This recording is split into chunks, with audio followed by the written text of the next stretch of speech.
والصلاة والسلام على نبيه الذي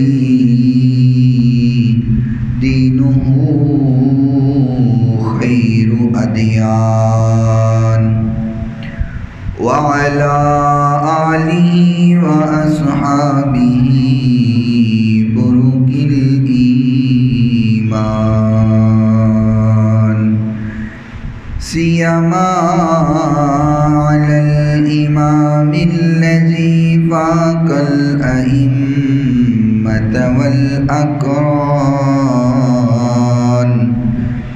وعلى من تبعهم أو تبع من تبعهم بالإحسان وذاك من الدين حلاوة الإيمان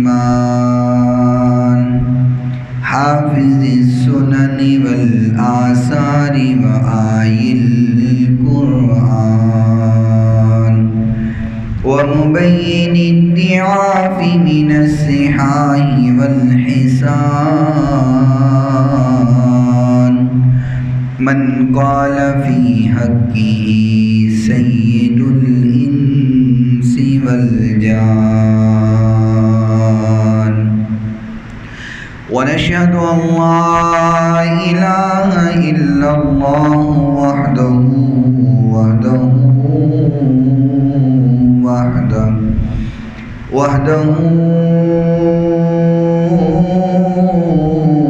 لا شريك له ونشهد أن سيدنا وسندنا وطبيبنا وطبيب قلوبنا شفيعنا وشفاء صدورنا رؤوفنا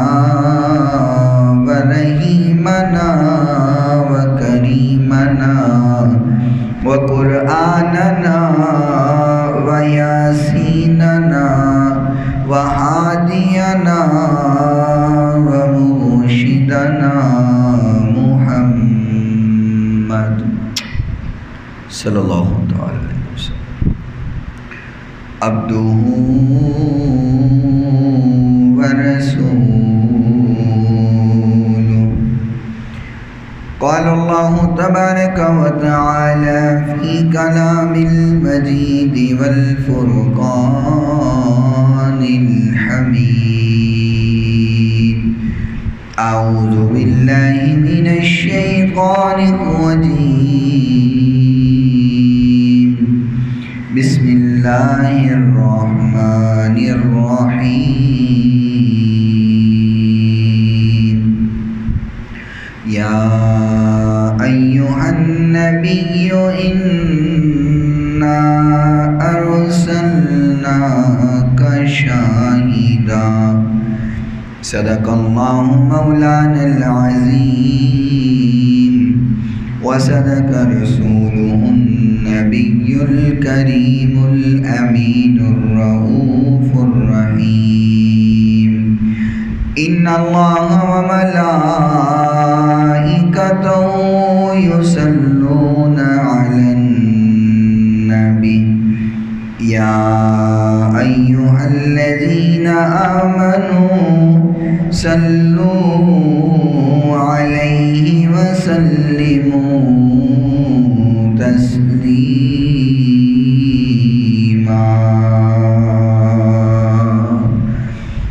الصلاة والسلام عليك يا سيدي يا رسول الله الصلاة والسلام عليك يا سيدي يا حبيب الله الصلاة والسلام عليك يا سيدي يا رحمة للعالمين وعلى آلك وأصحابك يا سيدي يا شفيع المذنبين مولاي صل وسلم دائما أبدا على حبيبك خير الخلق كلهم محمد سيد الكونين والثقلين والفريقين من عرب ومن عجم.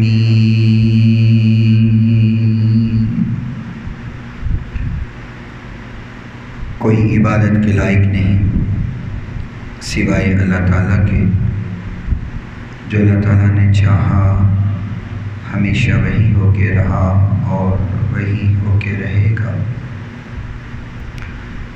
ریت کے ذرات سے زیادہ، پانی کے قطرات سے زیادہ، درختوں کے پتوں سے زیادہ درود لامحدود آقائے نامدار پیکر حسن و جمال صاحب شرف و کمال پوری کائنات کے سردار حضرت سیدہ آمینہ کے لال رحمت کائنات، فخر کائنات، محبت کائنات، الفت کائنات، چاہت کائنات، بہار کائنات، نکھار کائنات، سنگھار کائنات، زینت بزم کائنات، وجہ تخلیق کائنات، نور کائنات، تنویر کائنات، منیر کائنات، غم گسار زمان، سیاح لامکان، رب کے محبوب، دانائے غیوب، منزہ عن العیوب، خاتم النبیین، رحمت للعالمین، شیما کے ویر، رب کے حبیب، جگ کے حبیب، حضرت محمد الرسول اللہ صلی اللہ تعالی علیہ وآلہ وصحبہ وسلم کی ذات گرامی کے لیے، آپ کی پاکیزہ آل کے لیے، آپ کے اصحاب کے لیے اور قیامت تک آپ سے محبت کرنے والوں، پیار کرنے والوں، عشق کرنے والوں میں اللہ تعالیٰ اپنی کروڑوں اربوں کھربوں رحمتوں اور برکتوں کا نزول فرمائے۔ اور آج کے اس مختصر وقت میں جس بات کو بیان کیا جائے، بیان کرنے کے بعد اللہ رب العزت سب سے پہلے مجھے اور سننے کے بعد تمام سامعین کو عمل پیرا ہونے کی توفیق عطا فرمائے۔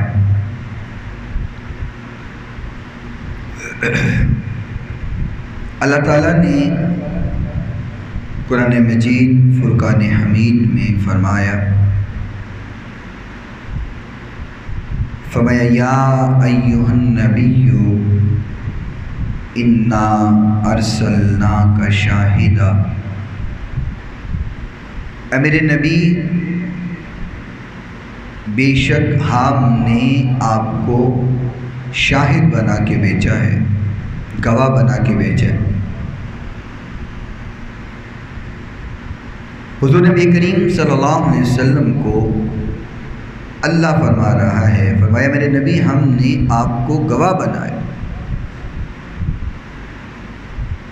اور میرے محبوب پیغمبر علیہ السلام کی حیات طیبہ آپ کا پیکر اللہ کی توحید کی دلیل ہے، اللہ کی توحید کی گواہی ہے۔ اور کس چیز کا گواہ، کس چیز کا شاہد؟ اللہ نے اپنے محبوب کو بنایا۔ فرمایا میں اگر رحیم ہوں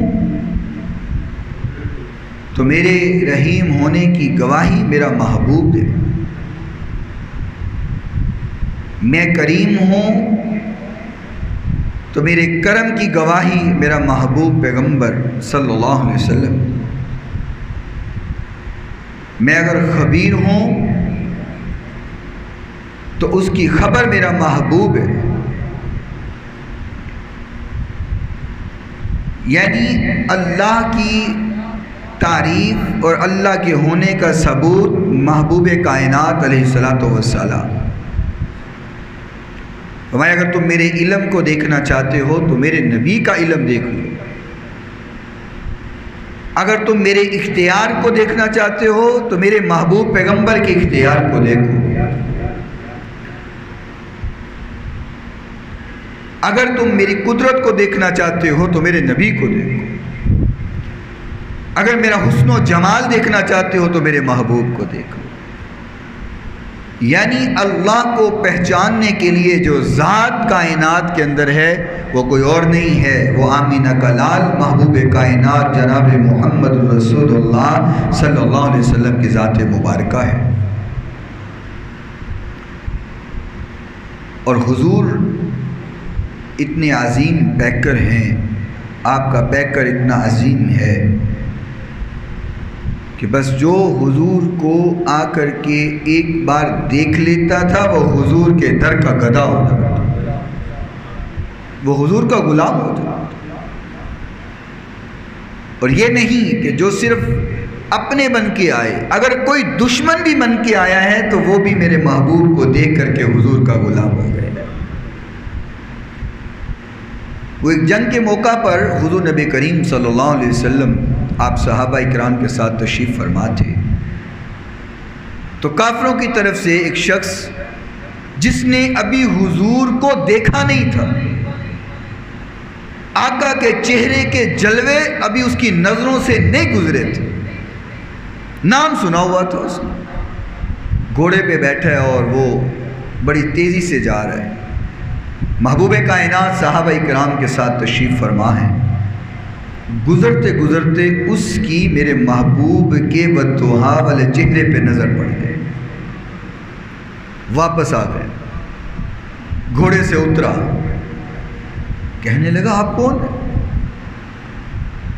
حضور نے فرمایا میں محمد صلی اللہ علیہ وسلم۔ کہنے لگا وہ آپ ہیں جو کہتے ہیں کہ اللہ کے رسول ہیں؟ آپ نے فرمایا ہاں میں۔ کہنے لگا ہم تو آپ کے خلاف جنگ کر رہے ہیں، تو آپ کہتے ہیں میں اللہ کا رسول ہوں؟ فرمایا ہاں۔ تو کہنے لگا جس کا مکھڑا اتنا پیارا ہو وہ پھر جھوٹا تو نہیں ہو سکتا، آیا حضور سے لڑنے ہیں، حضور کے صحابہ سے جنگ کرنے ہیں، صرف چہرہ مصطفیٰ کو دیکھا، کہنے لگا آگے قدم نہیں بڑھا سکتا، بس کلمہ پڑھائیں اور مسلمان کر رہے ہیں، اب بس ہو گئی ہے یہیں پہ بس۔ عرض یہ کر رہا ہوں کہ جو حضور کو ایک بار دیکھ لیتا بس وہ غلام ہو جاتا۔ اور اس وقت دورہ حاضر میں جو ایک روش عجیب سی چل گئی ہے، نہ جانے وہ لوگ کیا سوچتے ہیں جو یہ کہتے ہیں کہ معاذ اللہ ہم حضور جیسے ہیں، حضور ہمارے جیسے ہیں، حضور سے برابری کرنے چلے ہیں۔ اس روش کا اگر رد کرنا ہے تو کسی اور انداز سے نہیں ہو سکتا، صرف ایک انداز سے ہو سکتا ہے کہ صحابہ اکرام کی زندگی کو دیکھا جائے، صحابہ نے حضور سے محبت کیسے کی ہے، یہ بات صحابہ سمجھا سکتے ہیں کہ حضور ہمارے جیسے ہیں یا نہیں ہیں، یہ تو صحابہ ہی بتا سکتے ہیں۔ اور آج کے اس مختصر سے وقت میں جس بات کو میں آپ حضرات کے سامنے رکھنا چاہ رہا ہوں، میں اپنے نبی کی زندگی کا اگر ایک ایک پہلو بیان کروں تو زندگی چاہیے، حضور کا چلنا بیان کروں تو یہ بھی حضور کی عظمت کا حصہ ہے، حضور کا مسکرانا بیان کروں تو یہ بھی حضور کی عظمت کا حصہ ہے، حضور کا مسکرانا بیان کروں تو حضور کی عظمت کا حصہ ہے، آقا کے آنسو بہانا بیان کروں تو یہ حضور کی عظمت کا حصہ ہے، آقا کے ازواج بیان کروں، آقا کے کاروبار بیان کروں، آقا کا لین دین بیان کروں، آقا کا چلنا پھرنا بیان کروں، آقا کا سونا بیان کروں، حتیٰ کہ حضور زمین پر ہے یہ بیان کروں، یا ساتوں آسمان پار جانا بیان کروں، ایک ایک پہلو میرے نبی کی عظمت اور شان کا حصہ ہے۔ اور یہ سارے پہلو بیان کرنے کے لیے ایک زندگی چاہیے۔ زندگی ختم ہو سکتی ہے لیکن آقا کی عظمت کا ایک پہلو بھی مکمل طور پر بیان نہیں ہو سکتا۔ لیکن ہم صرف حصہ ڈالتے ہیں کہ حضور کے چاہنے والوں میں ہمارا نام آ جائے، ہمارا شمار ہو جائے۔ تو آج کے اس مختصر وقت میں میں اپنے محبوب پیغمبر علیہ السلام کی عظمت کا ایک پہلو مکمل تو نہیں بیان کر سکتا، جتنا اللہ اس کے رسول نے چاہا آپ کی خدمت میں رکھوں گا۔ دعا کرتا ہوں آمین کہیے گا۔ اللہ تعالی ہماری اس محبت کو اپنی بارگاہ میں مقبول و منظور فرما لے۔ حضرت انس بن مالک رضی اللہ تعالی عنہ فرماتے ہیں، دلائل النبوہ کے اندر یہ حدیث موجود ہے، صفحہ نمبر 207 پر اور جلد پہلی ہے۔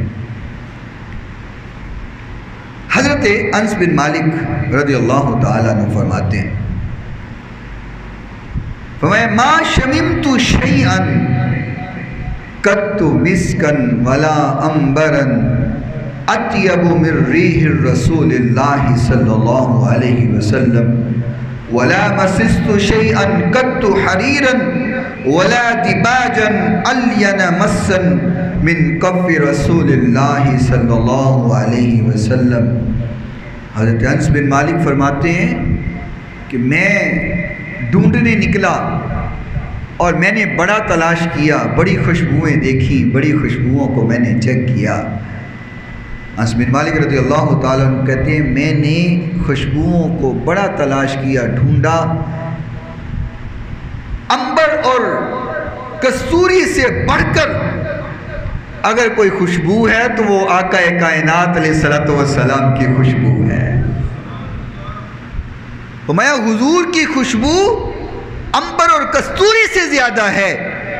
فرمایا میں نے بڑا تلاش کیا، مجھے عنبر اور کستوری سے بڑھ کر اگر کوئی خوشبو ملی ہے تو وہ صرف وہ حضور کی خوشبو ملی ہے، آقا کائنات علیہ السلام کی خوشبو ملی ہے۔ فرمایا حریر و ریشم سے نرم اور ملائم اگر جسم کسی کا مجھے ملا ہے تو وہ آقا کائنات علیہ السلام کا ملا ہے۔ فرمایا آقا کا جو بدن مبارک ہے وہ خوشبودار ایسی خوشبو کہیں نہیں ہے، اور جتنا ملائم آقا کا بدن مبارک ہے اتنا ملائم حریم و ریشم کا کپڑا بھی نہیں ہے۔ حضرت انس فرما رہے ہیں، اور یہ دلائل النبوہ کے اندر حدیث موجود ہے جلد پہلی کے اندر۔ اور اسی میں جو دوسری حدیث ہے، حضرت جابر بن سمرہ رضی اللہ تعالی عنہ فرماتے، فرمایا ایک دن میں آقا کائنات علیہ السلام کے ساتھ ظہر کی ہم نے نماز ادا کی، ظہر کی نماز پڑھ کے تو میں حضور کے ساتھ نکلا۔ صلیت مع رسول اللہ صلی اللہ علیہ وسلم صلاۃ الاولیٰ، ہم ظہر کی نماز میں نے پڑھی حضور کے ساتھ، تو ہم باہر نکلے۔ تو جب ہم باہر گئے تو آقا کائنات علیہ السلام نے ثم رجع الى اہلہ وخرجت معہ، میں حضور کے ساتھ ہی آقا کے ساتھ ساتھ باہر نکلا۔ فاستقبلہ ولدان، تو حضور نے دیکھا گلی میں مسجد سے باہر کچھ بچے کھیل رہے ہیں۔ فجعل یمسخ خدع احدہم واحدا واحدا، فرمایا حضور نبی کریم صلی اللہ علیہ وسلم نے جو بچے باہر کھیل رہے تھے نا، آقا کائنات نے ان کے رخسار پر یوں پیار کیا، جیسے بچوں کو ہم پیار کرتے ہیں نا، اس طرح اس رخسار پہ پیار سے ہاتھ لگاتے ہیں، محبت کرتے ہیں، پیار کرتے ہیں۔ حضرت جابر فرماتے ہیں حضور نبی کریم صلی اللہ علیہ وسلم نے سارے بچوں کے چہروں پر یوں ہاتھ لگا کر پیار کیا، اور فرماتے ہیں کہ جب ان بچوں کو ہاتھ لگایا تو وہ اما انا فمسح خدیا، حضور نے میرے چہرے پہ بھی ہاتھ لگایا، میرے رخسار پہ بھی ہاتھ لگایا۔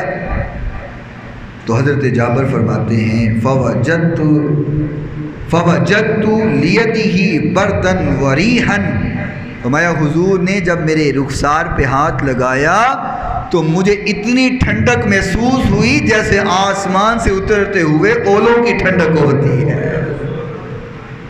اتنے ٹھنڈے ہاتھ حضور کے، جیسے آسمان سے اولے گر رہے ہوں، ان میں ٹھنڈک ہوتی ہے۔ فرمایا آقا نے جب میرے رخسار پہ ہاتھ لگایا تو حضور کے ہاتھ اولوں سے زیادہ ٹھنڈے تھے۔ اور یہاں پہ بس نہیں کی، فرمایا کأنما اخرجہما من جونتی عطار، فرمایا حضور سے اتنی خوشبو آ رہی تھی، آپ کے ہاتھوں سے اتنی خوشبو آ رہی تھی کہ جیسے آقا نے کسی عطر والے ڈبے کے اندر ہاتھ ڈبویا ہو اور ہاتھ نکال کر کے میرے رخسار پہ لگایا ہو۔ یہ صحابہ کی محبت ہے، صحابہ بیان کرتے ہیں، فرمایا حضور کے ہاتھوں کی ٹھنڈک اولوں سے زیادہ، حضور کے ہاتھوں کے خوشبو ایسے جیسے خوشبو کے ڈبے اور عطر کے ڈبے میں سے حضور نے ہاتھ ڈبو کر کے میرے منہ پہ لگایا ہو۔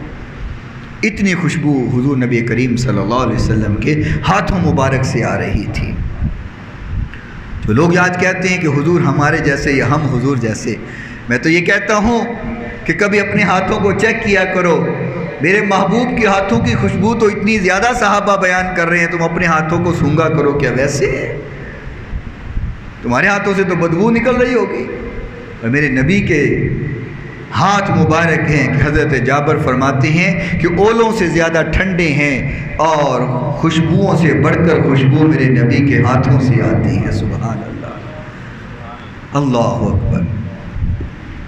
اور صحابہ کا جو عقیدہ ہے، حضرت یہ حدیث جی جو آپ کے سامنے بیان کر رہا ہوں، صحابہ فرماتے ہیں فَيَدِلُّ يَوْمَهُ يَحْرِيرَهَا، صحابہ فرماتے ہیں کہ اگر کوئی بندہ، کوئی صحابی، کوئی شخص حضور سے ایک بار ہاتھ ملا لیتا تھا نا، سلام لے لیتا تھا، مصافحہ کر لیتا تھا، تو صحابہ فرماتے ہیں پھر سارا دن اس کے ہاتھ سے خوشبو جاتی نہیں تھی، سارا دن اس کے ہاتھوں سے خوشبو آتی رہتی، اس کے ہاتھ خوشبودار ہو جاتے تھے۔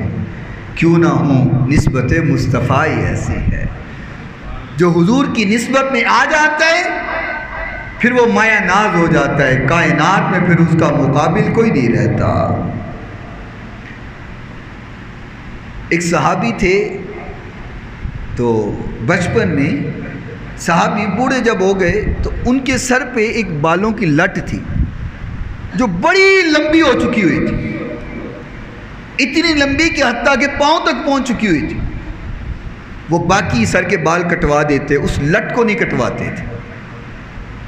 تو صحابہ اکرام جو بعد میں جنہوں نے ہوش سنبھالی یا جوان ہوئے، تو وہ ایک دن کہنے لگے یا اکثر بھی کہا کرتے تھے کہ آپ نے یہ بال کیوں نہیں کٹواتے؟ شریعت میں تو جائز نہیں اس طرح بال رکھنا، تو آپ یہ بال کیوں نہیں کٹواتے؟ اس طرح لمبی لٹ بالوں کی کیوں رکھی ہوئی ہے؟ باقی کٹوا دیتے ہیں، یہ بال کیوں نہیں کٹواتے؟ تو آپ بتاتے ہی نہیں تھے۔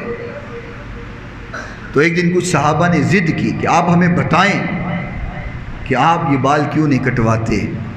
تو صحابی کہنے لگے بچپن میں اقبال کھیل رہا تھا تو آقا کائنات علیہ السلام نے میرے سر پہ ہاتھ رکھا تھا۔ آہستہ سے بولیں ذرا، محبت والی بات پھر آپ ڈر جاتے ہیں، بولا کرے سبحان اللہ محبت سے۔ فرمایا حضور نے میرے سر پہ ہاتھ رکھا تھا، میری محبت نے آج تک یہ گوارا نہیں کیا کہ جن بالوں کو میرے نبی کا ہاتھ رکھا ہے میں ان بالوں کو کٹوا دوں۔ ہاں، میری محبت گوارا نہیں کرتی کہ میں ان بالوں کو کٹواؤں۔ میں اس لیے نہیں کٹواتا، بڑے ہو گئے ہیں، شریعت کا مسئلہ اپنی جگہ ہے، محبت کا مسئلہ اپنی جگہ ہے۔ یہ صحابہ کی محبت ہے۔ اور حضور نبی کریم صلی اللہ علیہ وسلم فَيُورَفُ مِن بَيْنِ الصِّبْيَانِ بِرِيحِهَا۔ آقا کائنات علیہ السلام نا اکثر جب بچے نظر آتے تھے، حضور بڑی شفقت فرماتے، تو حضور اکثر بچوں کے سر پہ ہاتھ رکھتے تھے۔ آج کچھ لوگ اس پہ بھی فتویٰ لگا دیتے ہیں، ہم اگر اپنے بڑوں سے بزرگوں سے جھک کر کے پیار لیتے ہیں نا تو لوگ فتویٰ لگاتے ہیں، اے تم جھک رہے ہو، تم بزرگوں کو سجدہ کر رہے ہو، یہ تو شرک ہو گیا۔ میں کہتا ہوں کم عقلو، کبھی صحابہ کی زندگی پڑھ کے تو دیکھو۔ آقا کائنات علیہ السلام اکثر جب بچے نظر آتے کھیلتے ہوئے تو حضور ان کے سر پہ پیار دیتے، ہاتھ رکھتے۔ تو صحابہ فرماتے ہیں فَيُورَفُ مِن بَيْنِ الصِّبْيَانِ بِرِيحِهَا، جس بچے کے سر پہ حضور ہاتھ رکھ دیتے تھے نا ایک بار، جب وہ وہاں سے جا کر کے دوسرے بچوں کے ساتھ کھیلتا تھا، وہ خوشبو سے پہچانا جاتا تھا کہ آج اس کے سر پہ حضور نے ہاتھ رکھا ہوا ہے۔ اس کی پہچان ہو جاتی کہ آج اس بچے کے سر پہ حضور نے ہاتھ رکھ دیا ہے، کہ اس کے سر سے خوشبوئیں نکل رہی ہیں۔ میرے نبی کے دستے مبارک کی یہ برکت ہے کہ حضور ہاتھ رکھ دیتے ہیں تو وہ بچہ دوسرے بچوں سے نمایاں ہو جاتا ہے، علیحدہ ہو جاتا ہے۔ اور صحابہ اکرام رضوان اللہ علیہم اجمعین فرماتے ہیں، فرمایا کہ إِلَّا عَارَفَ أَنَّهُ سَلَكَهُ مِن طَيِّبَةٍ۔ فرمایا ہم نے حضور کو تلاش کرنا ہوتا ہے نا تو بعض دفعہ ہم کسی سے پوچھتے نہیں تھے کہ حضور کدھر گئے ہیں، ہم سونگ کے پہچان جاتے تھے حضور ادھر کو ہی گئے ہوں گے۔ ایک صحابی میرے محبوب پیغمبر علیہ السلام سے ملاقات کا شرف حاصل کرنے کے لیے آئے۔ یہ صحابہ کا کیا مقام ہے کہ میرے محبوب کا دیدار کرتے تھے، آتے دیدار کرتے، جاتے دیدار کرتے۔ ایک صحابی حضور سے ملاقات کرنے کے لیے آئے تو دروازہ کھٹکھٹایا تو اندر سے آواز آئی کون ہے؟ تو کہا میں حضور سے ملاقات کرنے آیا ہوں، ملنے آیا ہوں۔ تو فرمایا کہ حضور تو گھر نہیں ہے، اب بعد میں آ جائیے گا۔ تو وہ صحابی فرماتے ہیں کہ جب مجھے یہ خبر ملی کہ حضور گھر میں تشریف فرما نہیں تو وہ صحابی گلی میں کھڑے ہو کے نا یوں سونگنے لگ گئے۔ سمجھے نہیں یار، سمجھے نہیں یار، یہ صحابی کی محبت ہے۔ وہ گلی میں کھڑے ہو کر کے سونگنے لگ گئے۔ بھئی کیا سونگتے ہو؟ وہ فرماتے ہیں جدھر حضور گئے ہوں گے ادھر سے خوشبوؤں کے حلے آ جائیں گے۔ اور ایسا ہی ہوا، سونگ رہے تھے، ایک طرف سے حضور کی خوشبو آئی وہ ادھر کوئی چل پڑے۔ اور بعض دفعہ میں ایک بات پہ بڑا حیران ہوتا ہوں، احادیث کی کتابیں میرے پاس اکثریت وہ دوسرے لوگوں کی ہیں، ان کے مکتبوں کی چھپی ہوئی یہ کتابیں ہیں، دارالسلام کی، بیروت کی چھپی ہوئی کتابیں میں نے رکھی ہیں، اسی لیے کہ دلائل دینا مجھے ذرا آسان ہو۔ حالانکہ یہ کتابیں جو ہیں وہ عام کتابوں سے مہنگی ہیں، 3-4 گنا مہنگی کتابیں جو بیروت سے چھپ کے آتی ہیں، پاکستان کی نہیں ہیں۔ لیکن یہ ان کی کتابیں میں نے اس لیے رکھی ہوئی ہیں کہ جب کوئی آ کر کے اختلاف کرے تو ان کو میں دکھا سکوں کہ تمہاری کتاب میں لکھا ہے، ہمارے مکتبے کی تو چھپی بھی نہیں ہے۔ ہمارے مکتبے کی چھپی ہو تو کہہ سکتے ہو کہ تمہارے مکتبے کی چھپی ہے۔ لیکن عجیب بات ہے، خیانت اس طرح کرتے ہیں کہ کتاب میں حدیث لکھ کر جو اپنے مطلب کی نہیں ہوتی نیچے لکھ دیتے ہیں یہ حدیث ضعیف ہے، ضعیف قرار دے دیتے۔ اب حدیث کی کتاب سے حدیث نکال تو سکتے نہیں، حدیث نکالیں گے تو پھر تو علماء ان کو پکڑ لیں، معافی تو نہیں دیں گے، لکھ دیتے ہیں۔ میرے پاس بڑی حدیث کی کتابیں پڑھی ہیں، اگر آپ دیکھنا چاہیں تو دکھا سکتا ہوں، جو حدیث مطلب کی نہیں نہ ہوتی نیچے لکھ دیتے ہیں یہ ضعیف ہے۔ تو میں اکثر کہا کرتا ہوں کہ یہ تمہاری زندگی ہے کہ بات پسند نہ آئے تو حضور کی بات کو ضعیف کہہ دیتے ہو، اور صحابہ کی زندگی کا کیا کہنا، وہ رستوں سے آتی ہوئی خوشبو پر یقین کر کے حضور کے پیچھے چل پڑتے تھے۔ تمہاری زندگی اور صحابہ کی زندگی میں کتنا فرق ہے۔ تم آج دلیلیں سن کر کے اور پڑھ کے مانتے نہیں ہو. اور صحابہ اکرام کی محبت تو وہ محبت ہے جو حضور کے پسینے اور حضور کے وضو کے قطروں کو زمین پر گرنے نہیں دیتے تھے. مجھے حدیث یاد آ گئی، یہ پسینے کی بات ہوئی ہے تو آپ کے سامنے پیش کروں، پھر آگے بات لے کے چلتے.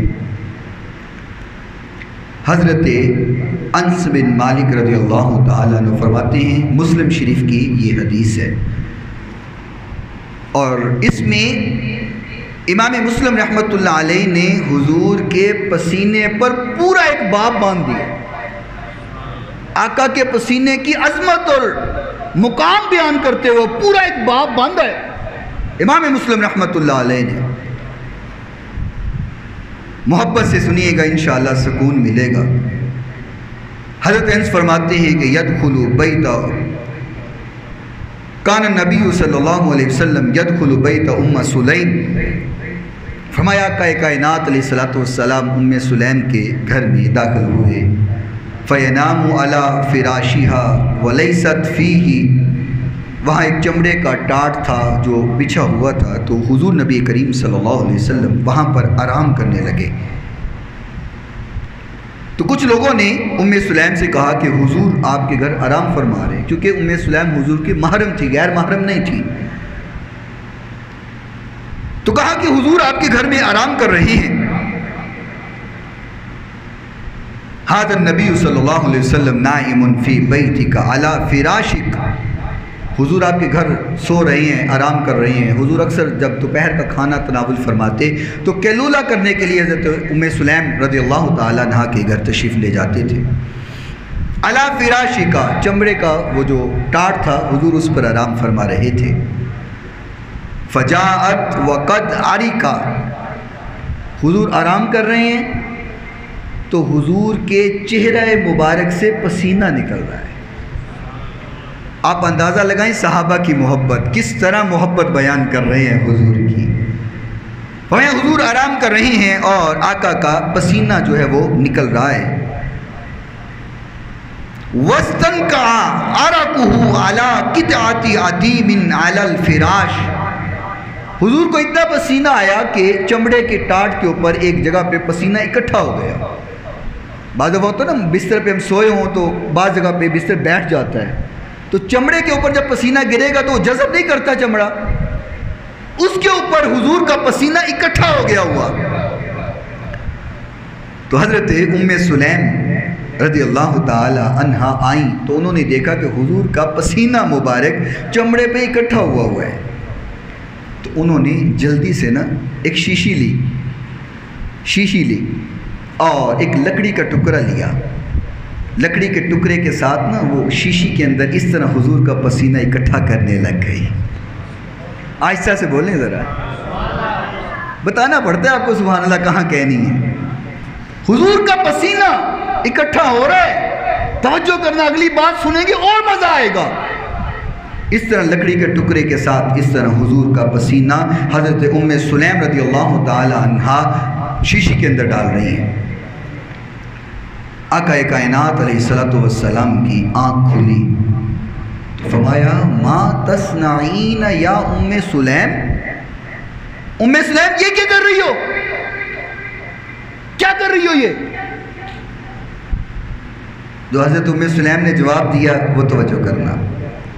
فرمایا یا رسول اللہ صلی اللہ علیہ وسلم نرجو برکتہ لسبیاننا، فرمایا یا رسول اللہ برکت کے لیے آپ کا پسینہ اکٹھا کر رہی ہے.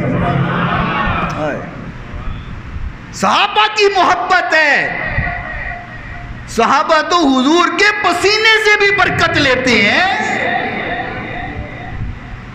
آج لوگ فتوے لگاتے ہیں، میں کہتا ہوں صحابہ کی زندگی پڑھا کرو.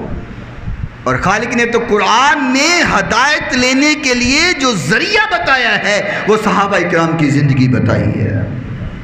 فرمایا فَإِنْ آمَنُوا بِمِثْلِ مَا آمَنْتُمْ بِهِ فَقَدْ اهْتَدَوْا، اگر تم ہدایت یافتہ ہونا چاہتے ہو، ہدایت لینا چاہتے ہو تو میرے نبی کے یاروں کی زندگی جیسی زندگی بنا لو، اللہ تمہیں ہدایت یافتہ کر دے گا.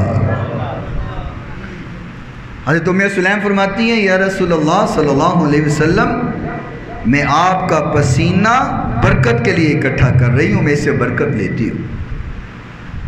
اور اگلی حدیث جو ہے اسی باب کے اندر جو اگلی حدیث ہے، جب حضور نبی کریم صلی اللہ علیہ وسلم نے فرمایا کہ یا ام سلیم ما ھذا، ام سلیم یہ کیا کر رہی ہو، یہ کیا کر رہی ہو؟ تو ام سلیم فرماتی ہیں ارقک عدوف بہ تطیبی، فرمایا یا رسول اللہ آپ کا پسینہ اکٹھا کر رہی ہوں، جب میں خوشبو بناتی ہوں اس خوشبو میں آپ کے پسینے کے چند قطرے ڈالتی ہوں، میری خوشبو ساری خوشبوؤں سے اعلیٰ ہو جاتی ہے۔ یہ تو صحابہ کی محبت ہے، وہ حضور کے پسینے سے برکت بھی لیتی تھی اور حضور کے پسینے کی خوشبو کو اپنی خوشبوؤں میں ڈال کر کے اپنی خوشبوؤں کو خوشبوؤں کی سردار بنا دیتے تھے۔ اہل دل نے بڑی پیاری بات کہی ہے، جو ہے گل بدن حضور کا، گل بدن کہتے ہیں پھولوں جیسا بدن، پھولوں جیسا۔ اور آپ پہلے حدیث سن چکے ہیں، صحابی کہتے ہیں حضور کا جسم جو ہے وہ ریشم سے زیادہ نرم ہے، اور اہل دل نے ترجمانی کی ہے، جو ہے گل بدن حضور کا، جو ہے گل بدن حضور کا، تو پسینہ مشک گلاب ہے، کائنات کا ہے وہ تاجور، کائنات کا ہے وہ تاجور، اور وہی تو رش کا فتاب ہے، جو ہے گل بدن حضور کا، وہ ہے چاند بھی وہ حال بھی، وہ ہے چاند بھی وہ ہے حال بھی، وہ قانون بھی وہ حوالہ بھی، وہ خود ہی قانون اور حوالہ ہے، وہ ہے چاند بھی وہ ہے حال بھی، وہ قانون بھی وہ حوالہ بھی، وہ ہے آپ اپنی مثال بھی، وہ ہے آپ اپنی مثال بھی، اور وہی تو رش کا فتاب ہے، جو ہے گل بدن حضور کا، حضور کا بدن اور خوشبو پسینہ سبحان۔ صحابی فرماتے ہیں، حضرت انس بن مالک رضی اللہ تعالی عنہ فرماتے ہیں، فرمایا کہ حضور کبھی جب گئے ہوتے تھے نا کہیں سفر پر، تو کننا نعرف رسول اللہ صلی اللہ علیہ وسلم اذا اقبل بطیب ریحہ، صحابہ فرماتے ہیں حضور جب سفر پہ گئے ہوتے اور ہمیں انتظار ہوتا، تو جس رستے سے حضور نے آنا ہوتا تھا نا واپس، پہلے آپ نے حدیث سنی ہے کہ صحابہ خوشبو سونگھ کر کے پیچھے چلے جاتے تھے کہ آقا جہاں سے گزرتے ہیں رستے خوشبودار ہو جاتے ہیں۔ اگلی بات اس سے بھی محبت والی ہے، صحابہ کہتے ہیں جب حضور سفر پر گئے ہوتے تھے اور آقا نے واپس آنا ہوتا تھا، ہم انتظار میں ہوتے تھے، جس رستے سے حضور نے آنا ہوتا تھا خوشبو پہلے ہی آنے لگ جاتی تھی۔ سبحان، خوشبو پہلے ہی آنے لگ جاتی تھی۔ فرمایا ہم سونگتے رہتے، جیسے جیسے حضور قریب ہوتے چلے جاتے تھے خوشبو بڑھتی جاتی تھی، خوشبو زیادہ ہوتی چلی جاتی تھی، اور ہم سمجھتے جاتے تھے کہ حضور قریب آ گئے ہیں، حضور اور قریب آ گئے ہیں، حضور اور قریب آ گئے ہیں۔ سبحان اللہ، صحابہ کی محبت تو یہ ہے کہ وہ آقا کی خوشبوؤں سے جان جاتے ہیں کہ حضور آ رہے ہیں، حضور جا رہے ہیں۔ آہا، ایک حدیث ساتھ اور جوڑتا ہوں، وہ جو صحابی خوشبو سونگھ کر پیچھے گئے تھے نا حضور کے، وہ خوشبو سونگھتے سونگھتے سونگھتے ایک باغ پر پہنچ گئے، اور انہوں نے دروازے کے اس طرح سوراخ میں سے دیکھا کہ حضور واقعی اندر ہے، خوشبو تو اندر سے آ رہی ہے، خوشبو تو اندر سے باہر آ رہی ہے، حضور ہیں اندر؟ تو انہوں نے یوں سوراخ میں سے جب دیکھا تو محبوب کائنات کا دیدار ہو گیا۔ سبحان اللہ، ہم سب کو دیدار عطا فرمائے۔ اللہ جو آمین اونچی کہیں گے ان کو آج رات ہی دیدار عطا فرمائے۔ سپنے اندر حضور کی محبت کرنے والے اشعار میں بھی اخیر ہی کر دیتے ہیں، سپنے اندر ماہی ملے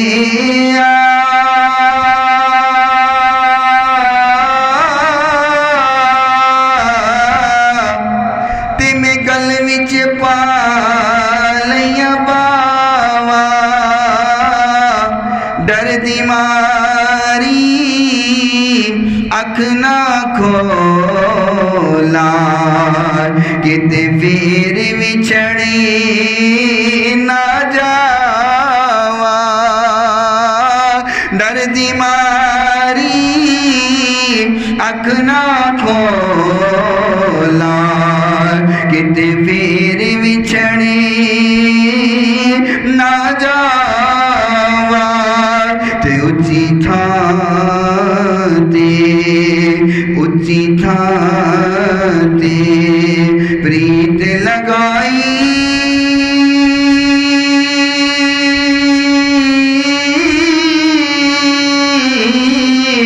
بڑی مصیبت باری، یارا باجی محمد بخشا، تے کون کرے غم خاری۔ صحابی کہتے ہیں میں نے نا یوں سوراخ میں سے دیکھا تو حضور کا دیدار ہو گیا۔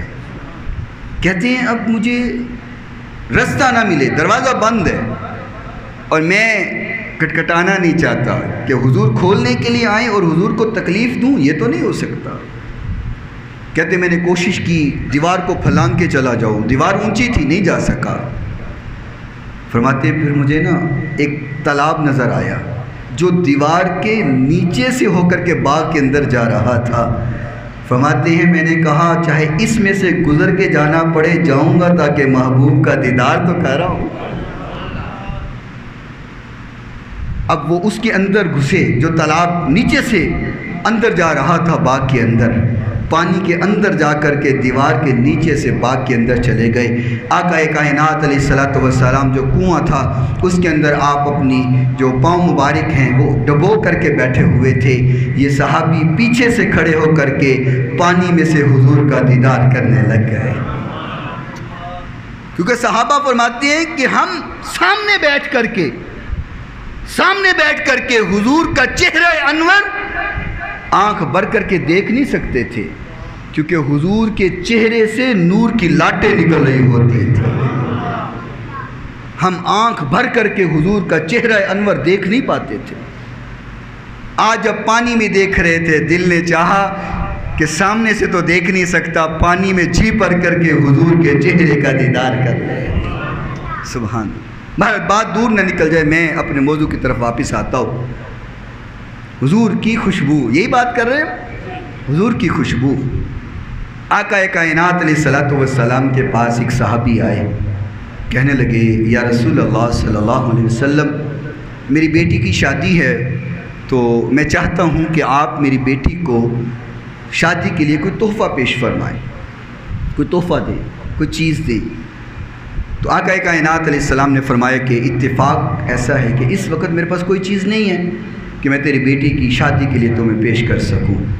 وہ کہنے لگا حضور کچھ تو لے کے جانا ہے، یہ صحابہ کی محبت ہے، کچھ تو لے کے جانا ہے، خالی نہیں جاؤں گا، کیونکہ صحابہ کو پتہ ہے کہ یہ در مصطفیٰ ہے، در شاہاں نہیں ہے، یہ وہ در ہے جس پہ نا نہیں ہے، جو آتا ہے کبھی خالی نہیں جاتا، جھولیاں بھر بھر کر کے لے جاتا ہے، یہ وہ در ہے جہاں پر منگتے کو دے کر کے حضور اور کہتے ہیں اور بھی کچھ مانگ۔ یہ وہ در ہے، در مصطفیٰ ہے. کہتے یا رسول اللہ کچھ تو لے کے جاؤں گا، خالی نہیں جاؤں گا. آقا نے فرمایا اچھا چلو ایسے کرو، کوئی کھلے منہ والی شیشی لے کر کے آؤ. آہستہ سے بولے. کہا کھلے منہ والی شیشی لے کر کے آؤ. وہ صحابی جلدی سے گئے اور شیشی لے کر کے آئے. محبوب کائنات علیہ السلام نے اپنی یہ جو ہاتھ کا یہ حصہ ہے یہاں سے یوں پسینہ خشک کر کے اس طرح پسینہ اتار کر کے اس کی شیشی میں ڈال دیا. حدیث کے الفاظ ہیں کہ آقا نے اتنا پسینہ ڈالا کہ حتیٰ کہ اس کی جو شیشی تھی وہ فل ہو گئی، بھر گئی. حضور نے فرمایا یہ لے جاؤ اور اپنی بیٹی کو تحفہ دے دینا. صحابی نے خوشی سے پکڑا اور لے گیا.